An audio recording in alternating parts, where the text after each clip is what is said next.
Hello guys, இன்றைக்கி நம்ம தக்காளி பச்சடி எப்படி செய்யலான்னு பார்க்கலாம். அதுக்கு நான் 3 தக்காளி எடுத்து சின்ன சின்னதாக கட் பண்ணி வச்சுருக்கேன். இது கூட ஒரு 4லேருந்து 5 சின்ன வெங்காயம், கொஞ்சமாக மஞ்சத்தூள், அதே மாதிரி கொஞ்சமாக காயத்தூள், ஒரு அரை டேபிள் ஸ்பூன் போல் மிளகாத்தூள் சேர்த்து கொஞ்சமாக தண்ணி ஊற்றி நல்லா வேக வச்சிடலாம். இது நல்லா வேகணும், நல்லா அவிஞ்சிடணும், அப்போ தான் சாப்பிட நல்லாயிருக்கும். இப்போ நல்லா கொதிக்கட்டும்.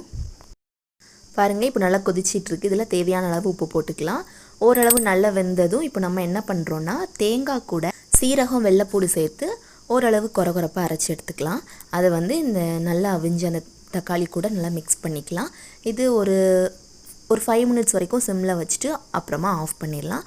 அப்புறம் ஆஸ் யூஷுவல் தாளிக்கிறதுக்கு எண்ணெய் ஊற்றி கடுகு, உளுந்தம்பருப்பு, சின்ன வெங்காயம், கருவேப்பிலை போட்டு அதில் ஊற்றிடலாம். அவ்வளோதான், தக்காளி பச்சடி ரெடி ஆயிடுச்சு. இது நம்ம சாம்பார், வெண்டைக்காய் பொரியல் வச்சு கூட சாப்பிடும்போது சூப்பராக இருக்கும். ட்ரை பண்ணிவிட்டு எப்படி இருக்குன்னு கமெண்ட்டில் சொல்லுங்கள். பாய்.